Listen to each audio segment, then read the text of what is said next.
Now malaria we dey talk about. This na World Malaria Week. Mo put as week. Now yesterday be World Malaria Day. Doctor, it could be like say malaria now na Pro Max now we dey see. Because it could be like say malaria when we small and malaria now. It be like say you go do more things now for you to take get better. Well, you know they wrong. First of all, wetin be malaria? You know, say somebody asked me, Doc, wetin dey cause malaria? I hear say na dirty. I say, guy, na lie yo. Wetin dey cause malaria? Na mosquito. Female Anopheles mosquito. Oh, wow. When e bite you, e suck your blood, e get wetin you go put inside your body. That thing we dey call am plasmodium. Go come cause you malaria. That one, na e dey cause malaria. Number 2, you fit prevent malaria and you fit treat malaria. Meaning say, if you tell me, okay, my sickness every time na malaria, every month I dey sick malaria, problem deal with you. You is not normal. But for Nigeria, na normal thing say every other month na lie. Malaria.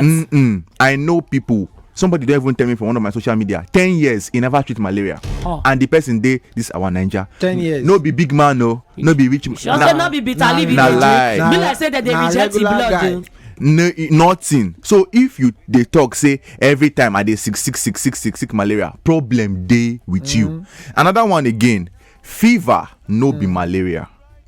Because say your body hot no mean say you get malaria. Example, somebody go come now, okay, I get malaria. Wetin happen? My body hot. No, many things fit make your body hot. So malaria na just one of them. Okay. Because say your body hot no mean say you get malaria. What if you walk under sun? What if you cook with charcoal? Everywhere hot, your body hot. What if you get you take one medicine wey dey make body hot? Medicines dey, or you take vaccine. If you dey owe money sef o. If your you dey owe money, body dey hot. Your body go hot. Rain beat you, your body hot. You say you don't get malaria. Then some people go dey drink malaria medicine up and down, and yet they no go do tests.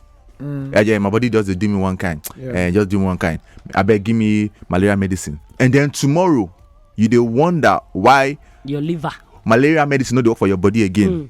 You dey wonder because any small thing you don't go buy chemist. Okay, I beg, give me malaria medicine. Anti-nurse, so pharmacy. And I know if you sleep well, back they pay me, give me malaria medicine. Now nonsense be that. Okay. So if you feel say you get malaria, if you feel say you too know pass your doctor, before you take any malaria medicine, it's important you do tests. Okay.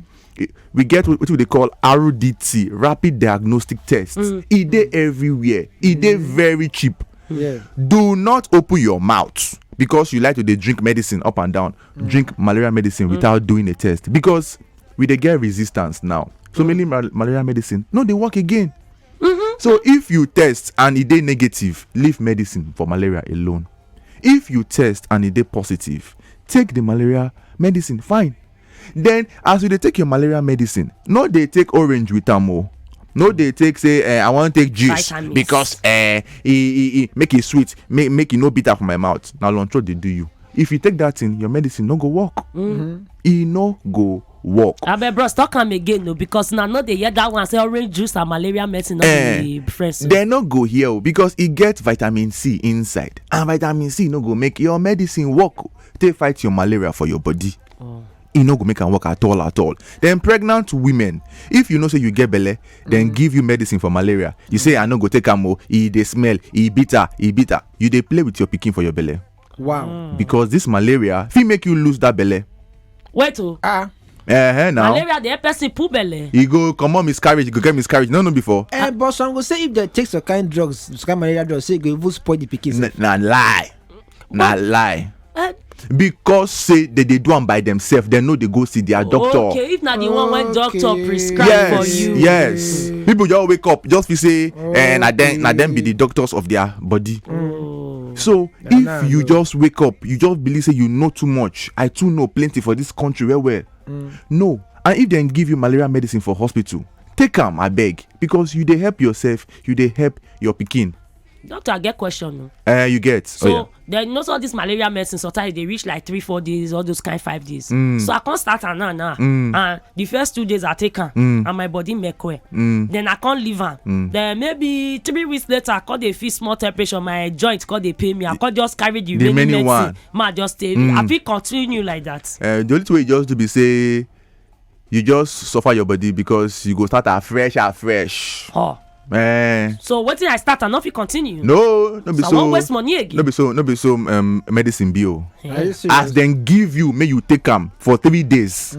You can't take them one day. Your body can't can't balance. Say I don't find. And another day you can't go back. Those two. Now like you first of all you don't take underdose. Wow.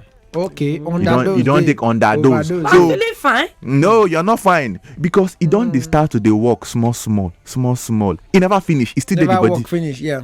By the time you do this kind of thing, one day the medicine no go they work for your body again. You can't they shout village people. Whereas now your coconut head. Nine cause the problem. Question day for inside the WhatsApp. This was say, doctor, una good one, I bet female mosquito na be the one where be say they sharp mama for inside person ear because me I not like mosquito. Meanwhile, say mosquito full our ass. They don't do us we not even fear malaria again. God pass malaria. And waiting the carry can't give us. Good. And thank God pass malaria. At the same time, you also need to use your sense and destroy all the mosquito where they are around you. If you get bush water where they stagnant. Come out put nets, sleep under insecticide treated nets, collect pesticide, all those spray where they take kill mosquito, put them. No be say they can't swear for you, say you must live with mosquito. No, it no good. Doctor, malaria don't become part of my life. Every month I dey treat malaria 2 times. I bet what I do, I don't tire Victor from my papa. Chai. Victor, I know say people plenty like Victor where they always treat malaria. Bro, it no normal. Even if you be AA. Even if you be AA, correct? Because you go to say, I be AA, now make me they always sick. No, I get so many AA. We never sick malaria for 10 years. Because many things they will go help you. Number 1, your lifestyle, your immune system, your environment, the things where you they do. If you just believe say because I be AA, you open your body, mosquito bites you, or this one bites you, now make it sick. No. When you say lifestyle, explain, give them when you say lifestyle. Lifestyle be say, number 1, you they chop well, you they sleep well, your where you they live, it they clean. You know they live where they dirty, get bush. Your gutter is so that dirty. gutter na very important thing. That's when we small doctor. When rainy season won't come here, Ratata, you know now. Your pa go tell you, so yeah, may all the boys make they come and make they clear. They may all the guests make they carry kerosene, begin they pour for inside, make it be say all the stagnant water. Una killer. But I don't call Lagos now. I know they see that kind of thing. Even sanitary, I've been a sanitization. Environmental sanitation. I know they see her. Now wash mouth and everything. Just walk. Before you go take medicine for malaria, I beg do test. If your test say it negative, leave am. Leave am, I beg. Because we don't get problem. Most of the medicine, they work for people body. Because the doctor to hoodlum. Yeah, now. Don't to take her up and down. They don't bomb body inside now. Nobody they said again.